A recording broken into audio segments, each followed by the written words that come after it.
Good morning students. मैं विजय शर्मा आपका हार्दिक अभिनंदन करता हूं। प्यारे विद्यार्थियों, आज हम हिंदी की पाठ्य पुस्तक क्षितिज में सांवले सपनों की याद पाठ पढ़ेंगे, जिसके लेखक जाबिर हुसैन हैं। तो सबसे पहले हम जीवन परिचय पढ़ते हैं। जाबिर हुसैन का जन्म सन 1945 में गांव नौनहीर, राजगीर, जिला नालंदा, बिहार में हुआ। वे अंग्रेजी भाषा एवं साहित्य के प्राध्यापक रहे। सक्रिय राजनीति में भाग लेते हुए 1977 में मुंगेर से बिहार विधानसभा के सदस्य निर्वाचित हुए और मंत्री बने। सन 1995 से बिहार विधान परिषद के सभापति हैं। जाबिर हुसैन हिंदी, उर्दू तथा अंग्रेजी तीनों भाषाओं में समान अधिकार के साथ लेखन करते रहे हैं। उनकी हिंदी रचनाओं में जो आगे हैं: डोला बीबी का मंजार, अतीत का चेहरा, लोंगा, एक नदी रेत भरी प्रमुख है। अपने लंबे राजनीतिक सामाजिक जीवन के अनुभव में उपस्थित आम आदमी के संघर्षों को उन्होंने अपने साहित्य में प्रकट किया है। संघर्षरत आम आदमी और विशिष्ट व्यक्तित्वों पर लिखी गई उनकी डायरियां चर्चित प्रशंसित हुई है। जाबिर हुसैन ने डायरी विधा में एक अभिनव प्रयोग किया है, जो अपनी प्रस्तुति शैली और शिल्प में नवीन है। प्रस्तुत पाठ जून 1987 में प्रसिद्ध पक्षी वैज्ञानिक सालिम अली की मृत्यु के तुरंत बाद डायरी शैली में लिखा गया संस्मरण है। सालिम अली की मृत्यु से उत्पन्न दुख और अवसाद को लेखक ने सांवले सपनों की याद के रूप में व्यक्त किया है। सालिम अली का संस्मरण करते हुए लेखक ने उनका व्यक्तित्व चित्र प्रस्तुत किया है। यहाँ भाषा को रवानी और अभिव्यक्ति की शैली दिल को छूती है। प्रस्तुत पाठ जून 1987 में प्रसिद्ध पक्षी वैज्ञानिक सालिम अली की मृत्यु के तुरंत बाद डायरी शैली में लिखा गया संस्मरण है। सालिम अली एक दुबले पतले व्यक्ति थे। सालिम अली एक महान पक्षी वैज्ञानिक थे। उनकी आयु लगभग 100 वर्ष थी। उन्होंने अपने जीवन में लंबी लंबी यात्राएं की थी। उन्होंने अपना पूरा जीवन पक्षियों की देखभाल और उनकी खोज में निकाल दिया था। उनकी आँखों पर हमेशा दूरबीन रहती थी। सालिम अली प्रकृति की दुनिया में टापू के रूप में नहीं, अपितु अथाह सागर के रूप में उभरे थे। अर्थात प्रकृति की दुनिया में उन्हें अथाह ज्ञान था। वे भ्रमणशील व्यक्ति थे।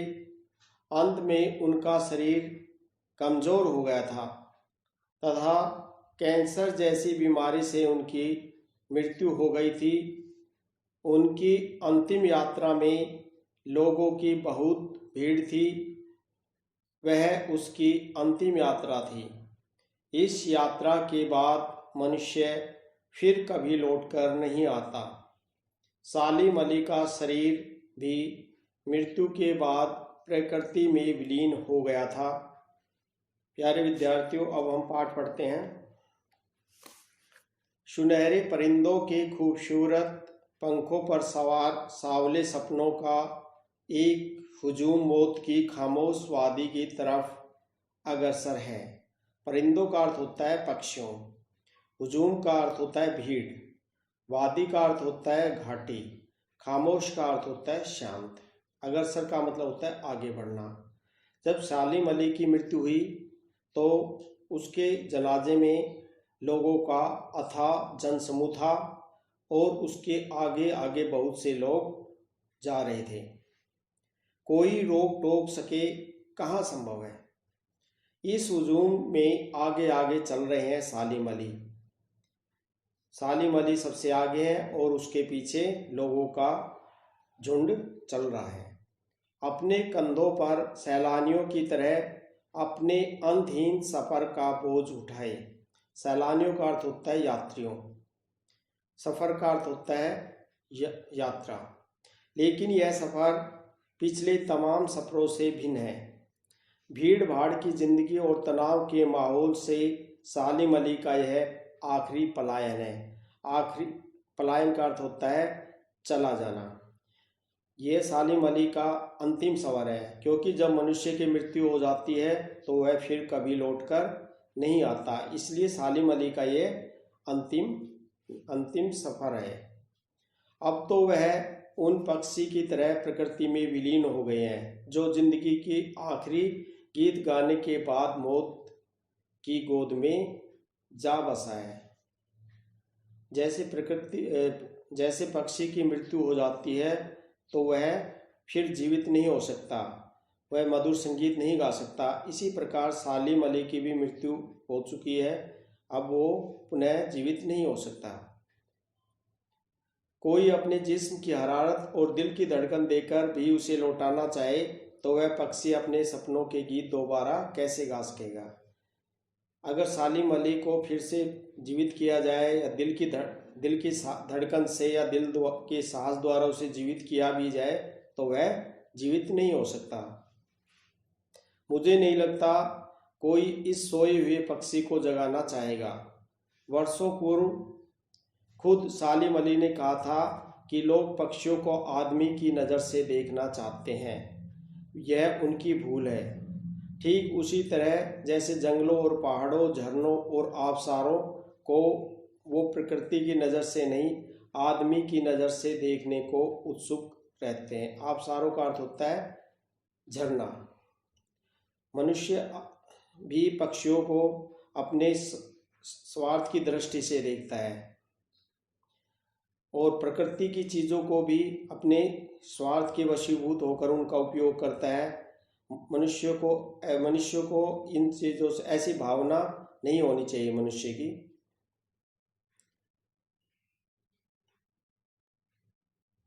कोई आदमी अपने कानों से पक्षियों की आवाज़ का मधुर संगीत सुनकर अपने भीतर रोमांच का सोता फूटता महसूस कर सकता है। सोता का अर्थ होता है फुहारा।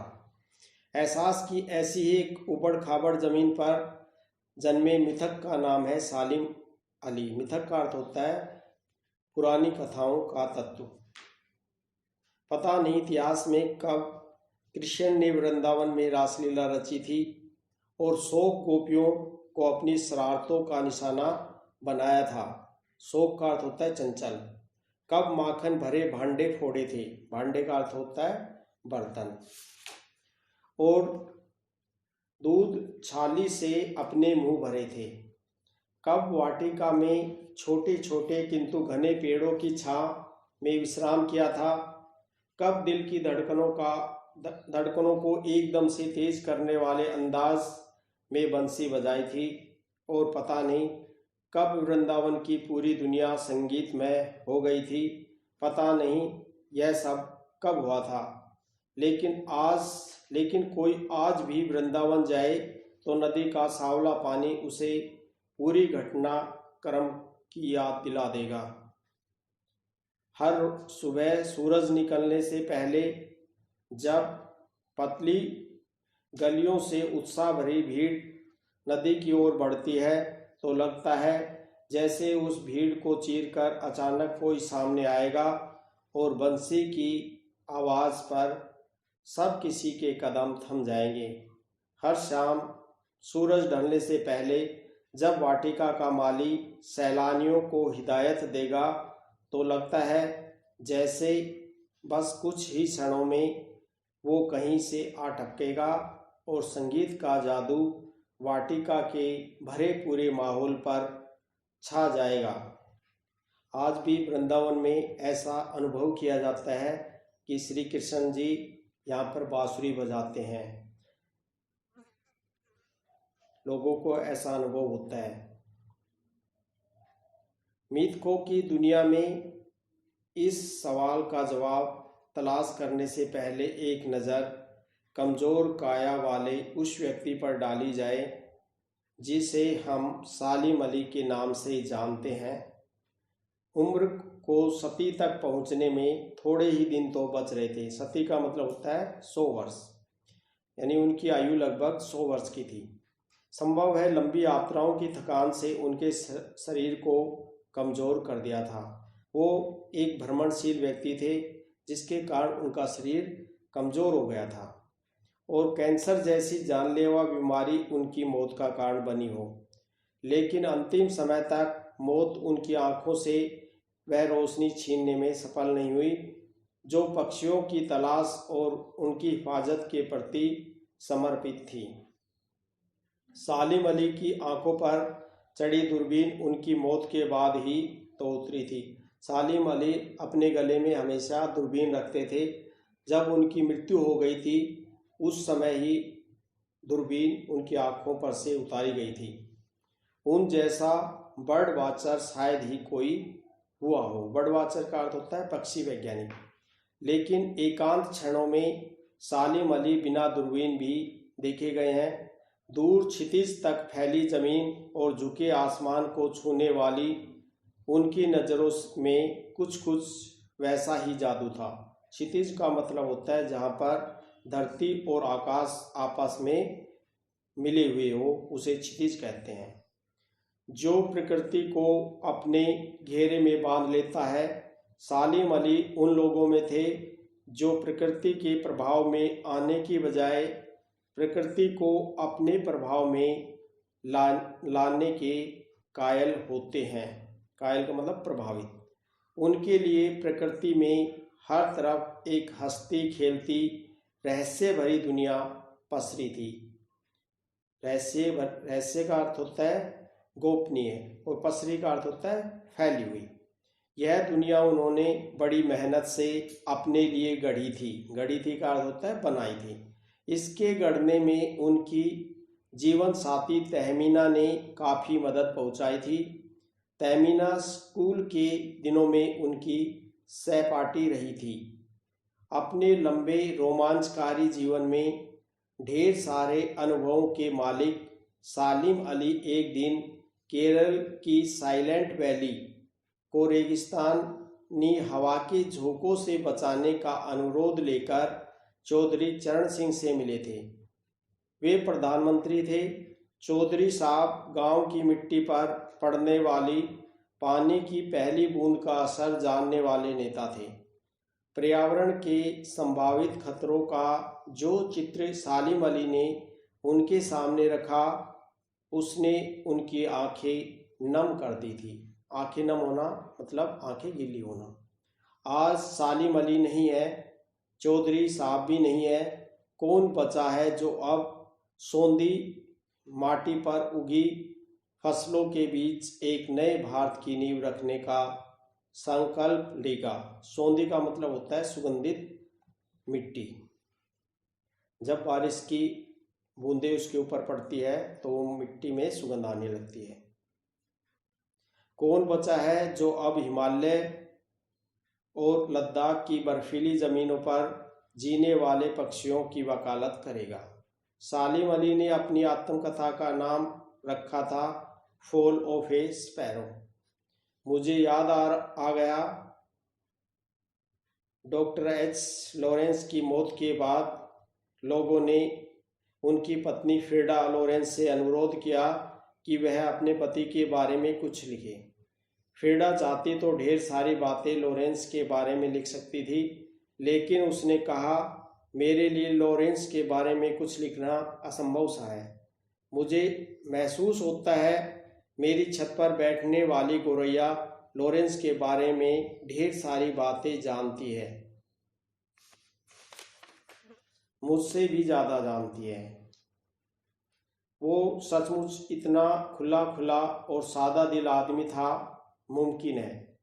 लॉरेंस मेरी रगों में मेरी हड्डियों में समाया हो, लेकिन मेरे लिए कितना कठिन है उसके बारे में अपने अनुभवों को शब्दों का जामा पहनाना। मुझे यकीन है मेरी छत पर बैठी गोरैया उनके बारे में और हम दोनों के बारे में मुझसे ज़्यादा जानकारी रखती है। उनकी छत पर बैठने वाली गोरैया लॉरेंस फ्रीडा के बारे में ज़्यादा जानती थी।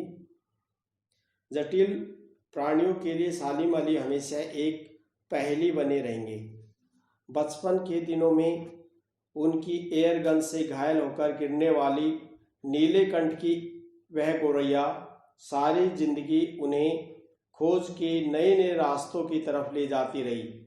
जिंदगी की ऊंचाइयों में उनका विश्वास एक क्षण के लिए भी डिगा नहीं। वो लॉरेंस की तरह नैसर्गिक जिंदगी का प्रतिरूप बन गए थे। नैसर्गिक का मतलब प्राकृतिक, स्वाभाविक। सालिम अली प्रकृति की दुनिया में एक टापू बनने की बजाय अथाह सागर बनकर उभरे थे।